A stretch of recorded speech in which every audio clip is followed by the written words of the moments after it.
Hey, y'all, each week on The Sam Sanders Show from KCRW, we ask big questions and share hot takes about the pop culture we love. Now that we have YouTube, we don't need any more biopics. If they've been alive such that I can watch them on YouTube, I don't need it. I don't think that music is getting worse. I think y'all just don't listen to artists who aren't in the mainstream. Taylor Swift, retire. It's time to retire. The Sam Sanders Show from KCRW, wherever you get your podcast, and on YouTube. In a moment that nearly caused me to have such a surging heart that I had cardiac arrest, my son looks at me and says, "Daddy, there's only one thing that's not true in that article." And I said, "What's that?" And he said, "That wasn't the first time I thought you were cool."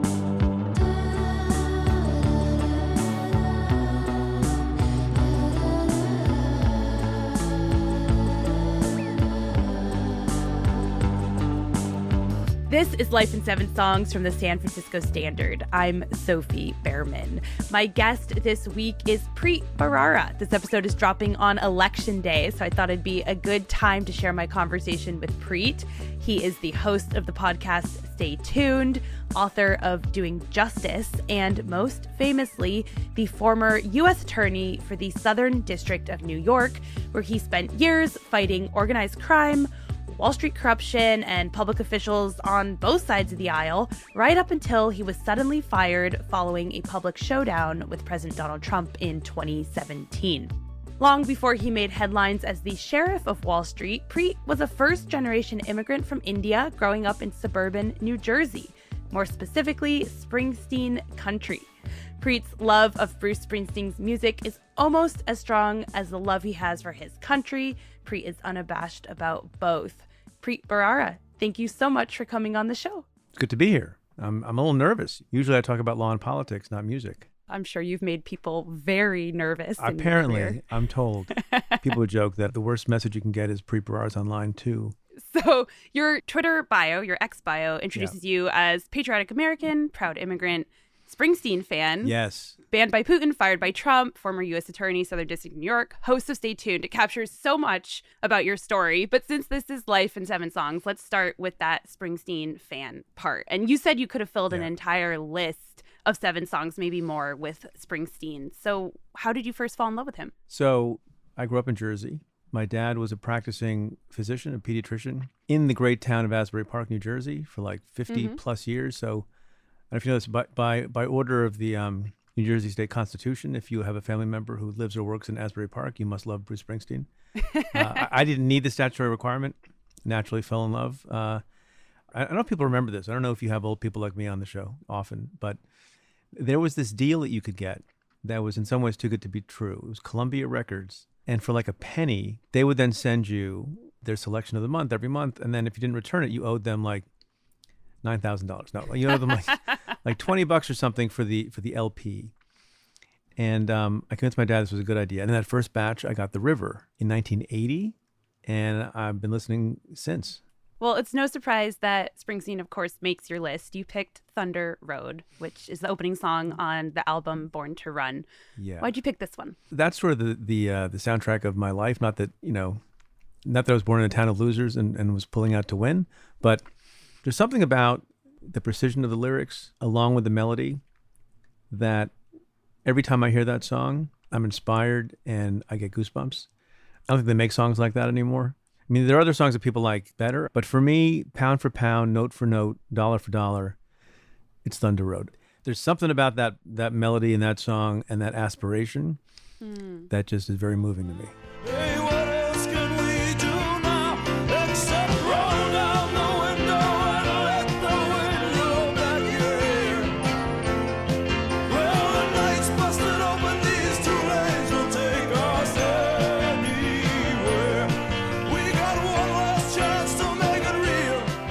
To trade in Good stuff. I'm just watching the smile on your face. It's good stuff. I remember having big interviews for jobs and pausing outside, about to enter an office building to interview for an important job. Some people listen to Rocky, I guess, Eye the Tiger. Right. And I would like just blast Thunder Road in my head, and then I would go interview and try to get the job. You have sung this in karaoke. Yeah, because people know that it's my favorite song. And so if they know that, every once in a while, when I find myself trapped at a karaoke party, which has not been for some time. I have sung it. The senior senator from New York, for whom I used to work, once made me sing it. Schumer made me sing it at his holiday party once. Luckily, there was a steady flow of beer before I had to go up and sing. Well, it's worth mentioning that Bruce Springsteen once chose a song for you. February 2012, Time magazine had read a cover story with your face on it. The headline, "This man is busting Wall Street." You'd been taking on major cases, insider trading, corruption, organized crime. A few months later, you go see Bruce in concert, and this happens. Let me just play it. Oh my Let me just play it. You did your research. I didn't even tell you about this.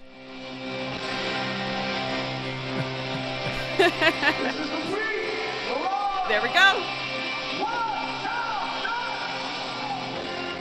Tell me the story of this moment. So a colleague of mine, he went backstage, somehow he got access to Springsteen and got an autograph and told Bruce that his boss was a huge Springsteen fan. And he said, you may have seen him. I had been on the cover of Time magazine. And so Bruce said, you should tell Preet, love to see him at a concert, come backstage, meet his family. So we did. My wife and I, one of my kids, and my brother and my sister-in-law go see Springsteen in Connecticut. And I'm walking to my seats and my cell phone rings. And it's one of Bruce Springsteen's guys. And then he said, just want to confirm like the pronunciation of your last name. I'm like, what a great advance guy who's making sure that at the end of the show, when we're backstage for a minute, that Bruce can pronounce my last name. Although why would he would have to say my last name, I don't know. And so we're sitting there. And suddenly he says, what you just played, this is for Preet Bharara. And I was kind of stunned for a second. And my son, who was 9 at the time, turns to me, he's like, Daddy, did he just say your name? I'm like, yes, he did. Yes, he did.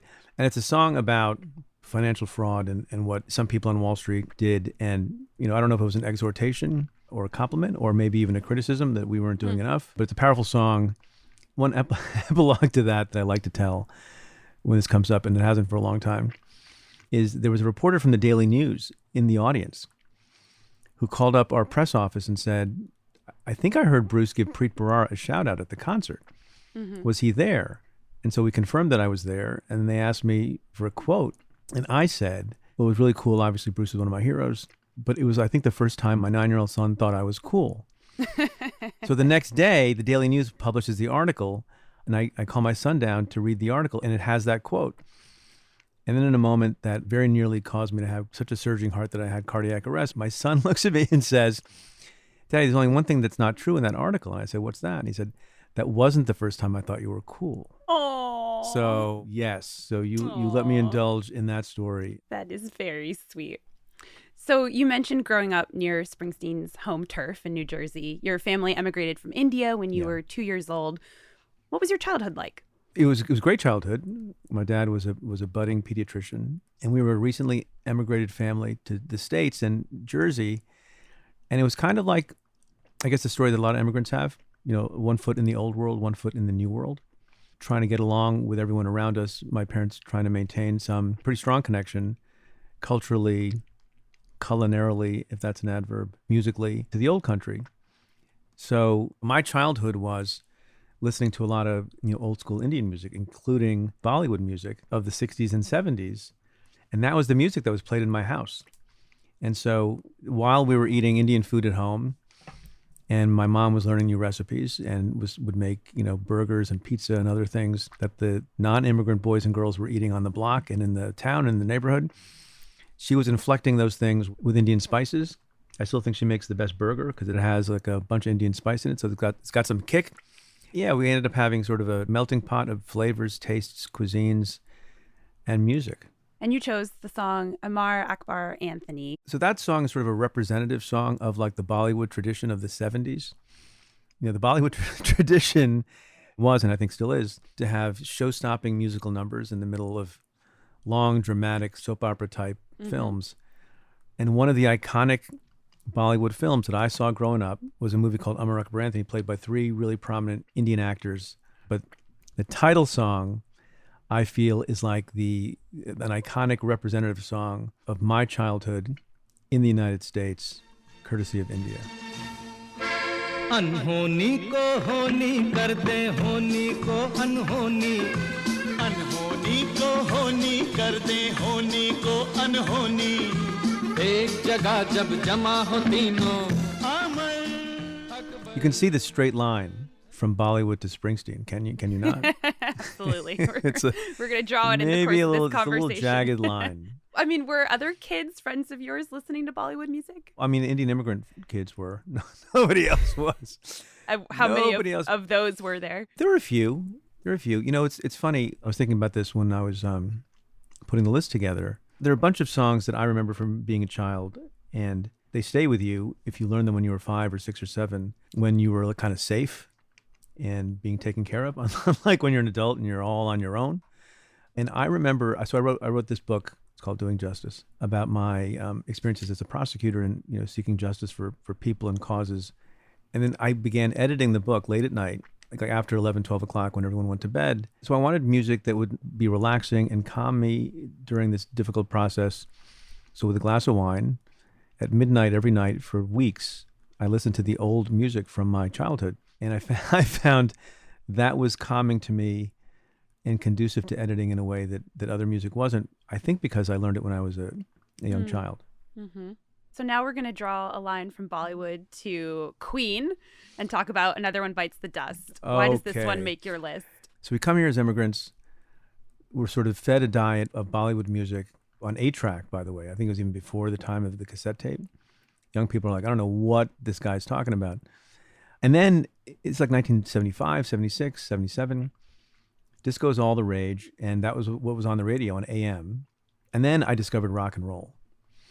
And I remember walking through the Macy's electronics section with my dad. I think it was also 1980. And I heard this beat, and it's the opening beat to Another One Bites the Dust by Queen. And I'm like, that sounds so much better than that song would sound on my clock radio.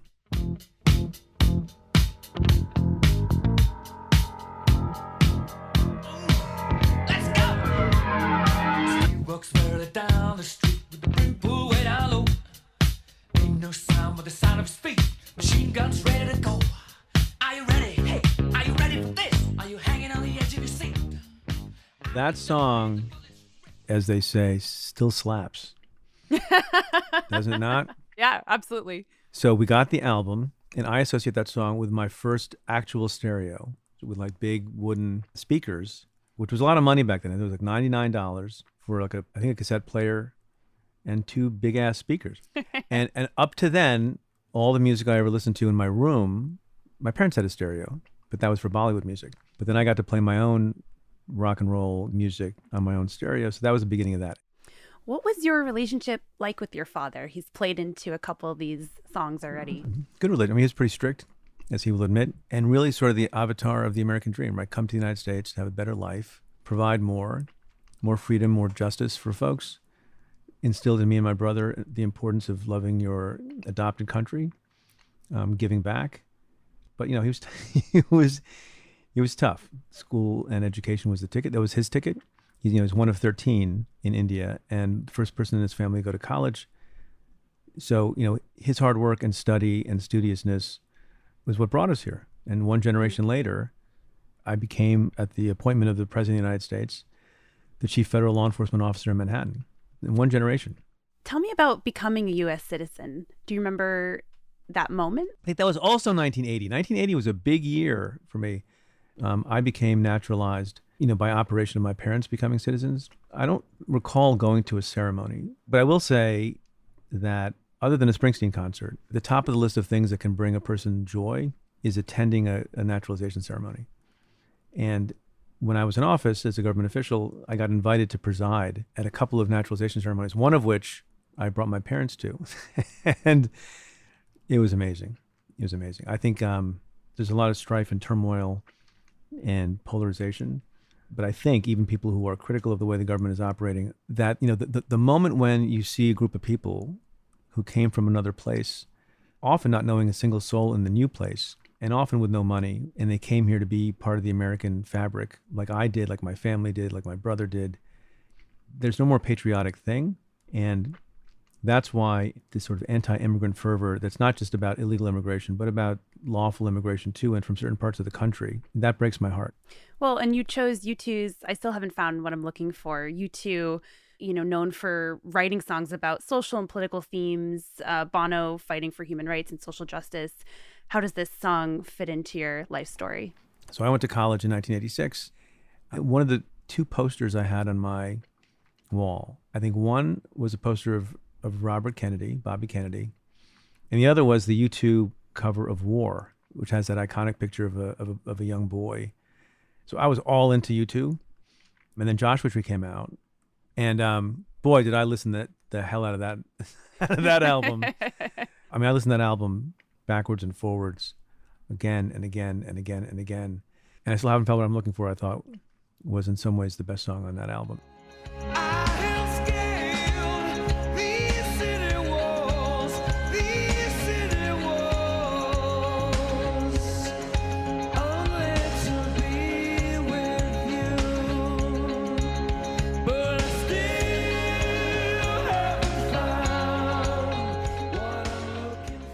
I'm enjoying watching you sway to every song.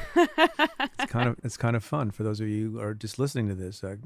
There's a lot of moves. Sophie's doing a lot of moves. In fact, in recent years, there's a lot of churlish people, and there's a backlash against certain iconic bands.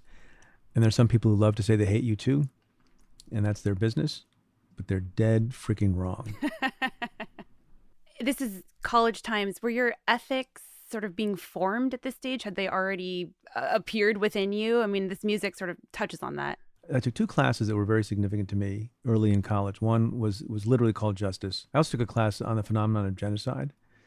One of the books assigned was Heart of Darkness by Joseph Conrad, about how evil people can be to other people. And there's a song on that album, Joshua Tree, that is not as well known, One Tree Hill. And there's a line, there's a reference to the Heart of Darkness, and is in the world of Heart of Darkness. And I associate those things with each other.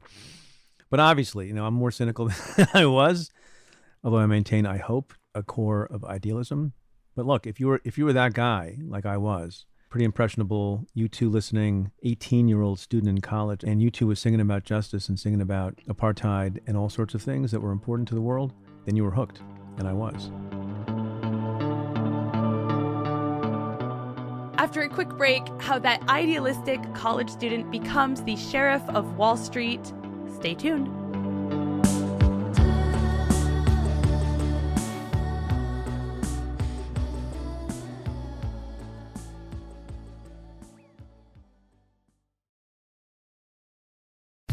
Hey everyone, I want to recommend a podcast. Hard Knocks is a show about resilience, self-discovery, and finding meaning after chaos, hosted by Amanda Knox.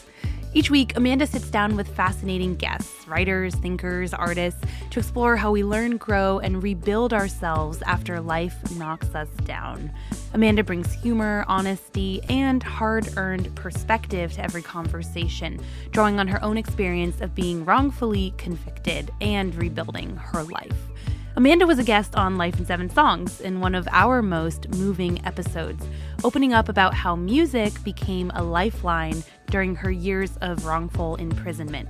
On our show, she spoke candidly about turning pain into wisdom and also about how we're all so much more than our worst moments. If you liked that episode, you'll love her show, available wherever you listen to podcasts. I'm Jesse Alejandro Cottrell. And I'm Emily Dreyfus, and this is Pacific Standard Time.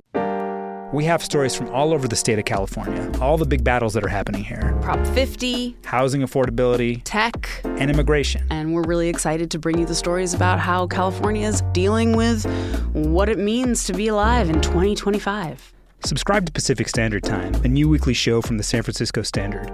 We'll have new episodes every Wednesday starting November 19th, wherever you get your podcasts.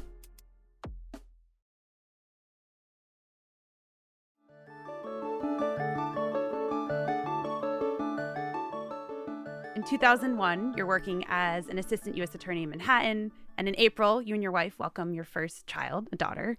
And then a few months later, 9/11 happens. And you shared a song that is tied to this time period. Yeah, so, when 9/11 happened, I was working not that far away.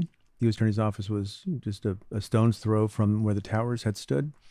Where we lived on 22nd Street, you could actually see the towers. They were a thing you saw every day when you went out to work. In fact, as the towers were burning, I was still home. I hadn't made it to work yet. I wandered out. I couldn't believe what I was seeing, like, you know, so many people in New York and around the world. And we had a 4-month-old. We also had a nanny who started that day. That was her first day of work. At the end of the day, we put our daughter down and we're worried about what was happening. There were rumors that night that the Empire State Building was going to be attacked. So I went to sleep, you know, very scared. And I think that night we skipped the normal ritual of singing her to sleep. I did more of the singing than my wife. You know, we would sing nursery rhymes and other sort of songs you might imagine to a 4-month-old. And that day, September 12th, I decided, given everything that was going on, to sing God Bless America to my daughter. And I did it the next day, and the next day, and the next day, and it became part of the repertoire of songs I sang to her. And then when we had another child and a third child a couple of years after that, it became one of the songs. You know, not everything was as serious and patriotic as that, but it became one of the songs that we sang to our kids.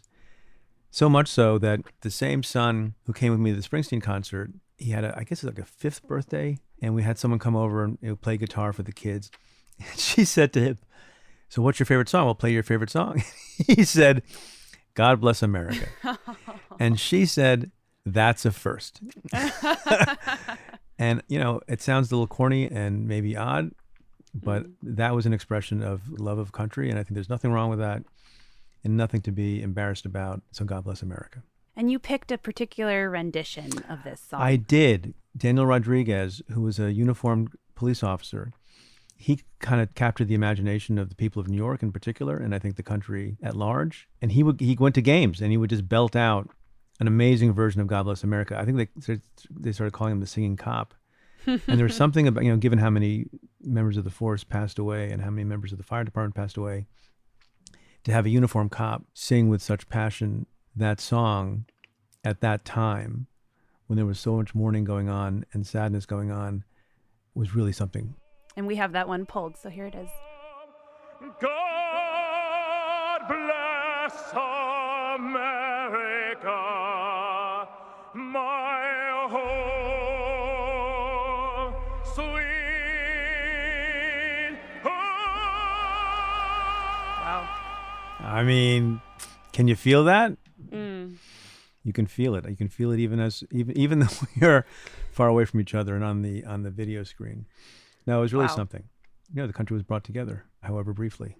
Jumping ahead a few years, in 2009, President Obama nominates you to serve as the U.S. Attorney for the Southern District of New York. Mm-hmm. This is a huge role. You're suddenly in charge of about 200 attorneys, taking on financial crimes, domestic terrorism, cybercrime, and more. How did it feel to be stepping into that role? Oh, I felt very unworthy. I was like, holy crap.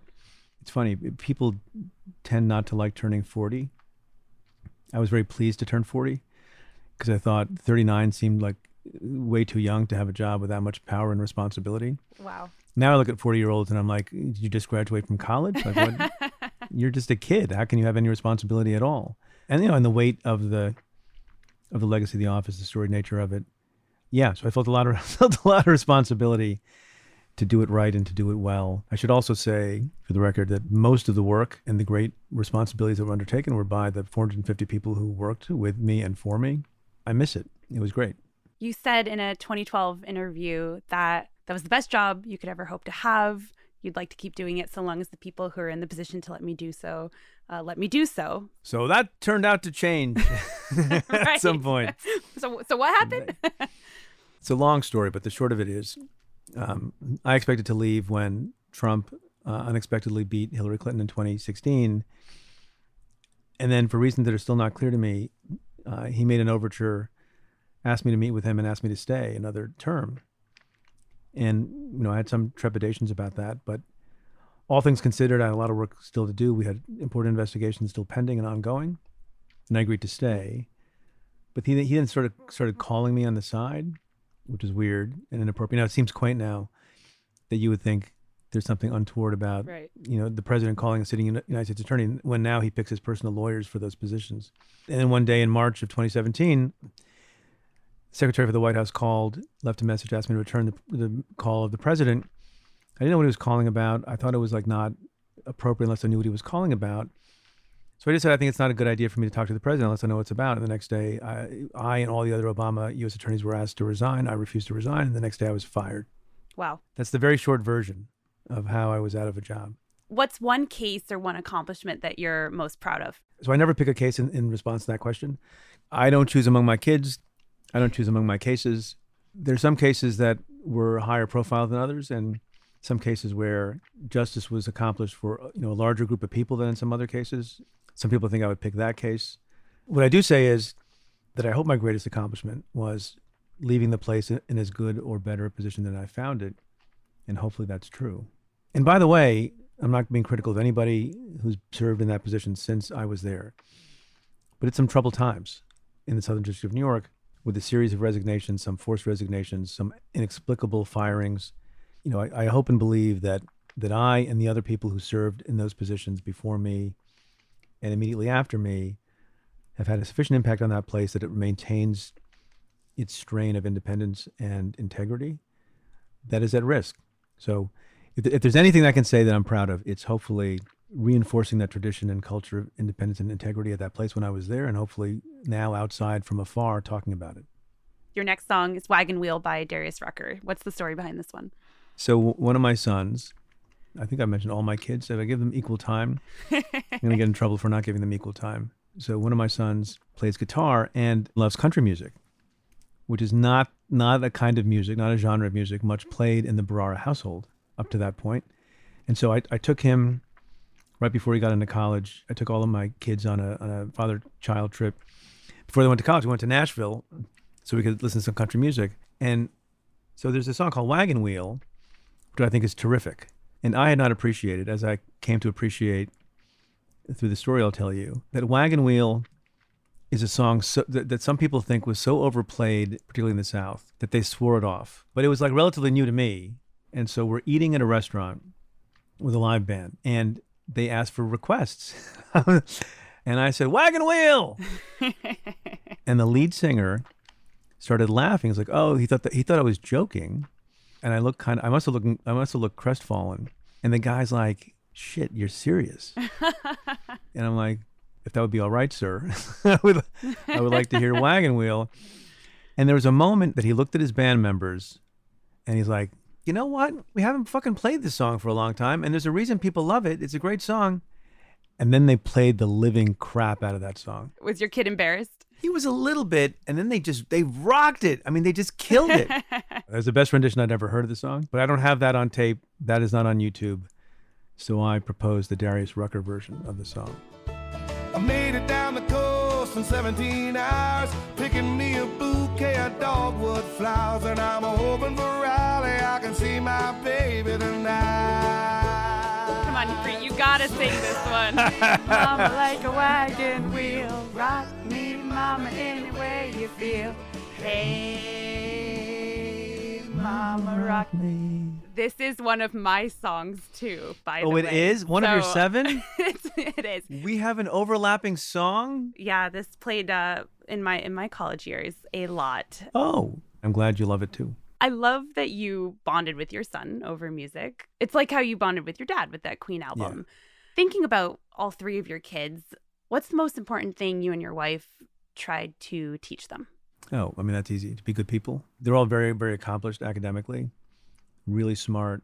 My daughter is going to law school in a few weeks. My middle son is eventually going to go to law school, I believe, also. And our youngest is a physics major. But none of that is worth anything. If you're not a good person, you don't treat people well, and you don't give back. I think all of them are very civic-minded. I hope that their grandparents modeled that and their parents modeled that. I think we taught them that material success is not the measure of a person and not the most important thing, not even in the top 3 most important things or 5 or whatever. That having a sense of obligation to the people around you and the people in your community is the most important thing. And to your family, obviously, of course. Your last song is Oh Say Can You See by Zishan B. Zishan B. Yeah, so it's not that Oh Say Can You See. I didn't pick the national anthem. But I picked the song because at some point in life, after I left the U.S. Attorney job, as you mentioned, I had an opportunity to do other stuff. I went back to the practice of law eventually. I'm a partner at a big law firm right now. But I started thinking about the arts more. and about writing and about journalism and about music. And I went to an event and I heard a voice that was like magical voice. And I had never heard this artist before, Zishan B. And he turned out to be a big fan of mine and the podcast, and it followed my career. We got to talking. We became, you meet somebody and you think, I've known you a long time. So I felt that way about Zishan. And he was starting to work on a new album. He's like, do you want to help me produce the album? I'm like, I am not the musical one. I request Wagon Wheel in Nashville, Tennessee. But we spent like a year and a half, going over songs together, listening to versions of songs that he was putting together. And I was obviously a collaborator in other ways to provide resources and thoughts about how to promote. So it was an amazing experience. And the songs are a combination of blues, soul. Some of the songs have a little bit of a throwback to classical Indian music, Bollywood music. And this song is sort of a meditation on how we can make America better. And it's probably the first and last album that I will co-produce. So there you go. In this so-called promised land, there's no world to hold your hand. Ooh, oh, say, can you see? Great band too. Listen to the music. Wow. He's got a golden voice, that guy. Why do you think he asked you to help work on this album? I think, because I'm still sort of pinching myself that someone asked me, like a real musician asked me to help him make a musical recording. Because the songs are not frivolous. They're about justice. They're about what makes the world better. I think he thought I would be a good collaborator, and I hope I was. How do you see your relationship with America right now as a patriot, especially as some of the institutions you've built your life around are being attacked? That took a serious turn from music. Okay, Sophie. Let me say, welcome to Meet the Press. 2 of your 7 songs are God Bless America, right? And yes, an homage to nationalism. Yeah. That was sort of where my mind went. No, I know. Look, I think it's very important when you're a critic of government or a critic of any institution, if it is true, to first say how much you love the institution and that you criticize it with love and with loyalty. And I don't want to get partisan or ideological, but since you asked, it is always upsetting. So I'm progressive, but I'm not that progressive. I was a prosecutor for a long time. I'm a strong believer in public safety and accountability, but it has always upset me and also confused me that people on the right think that they have a monopoly on patriotism because they do not. Mm-hmm.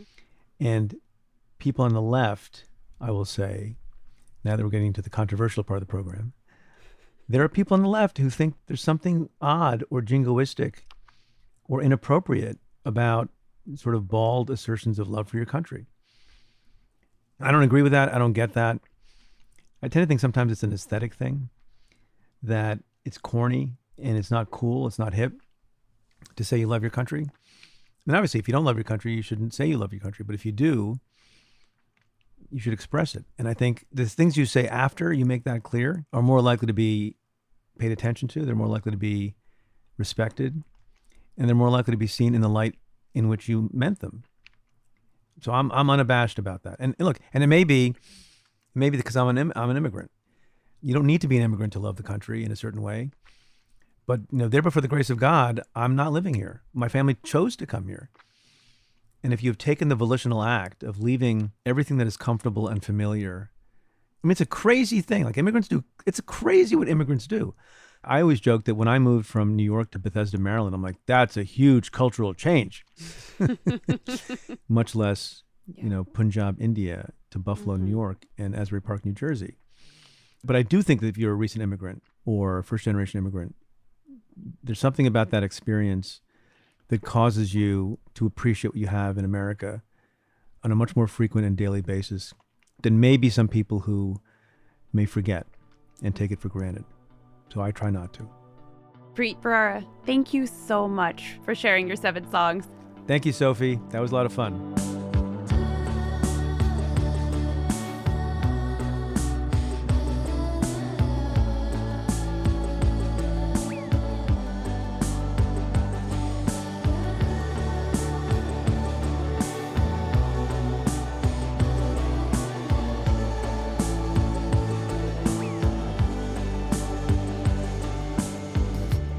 Life in 7 Songs is a production from the San Francisco Standard. If you enjoyed this episode, you might want to check out my interview with Robert Reich, former U.S. Secretary of Labor and also today political commentator.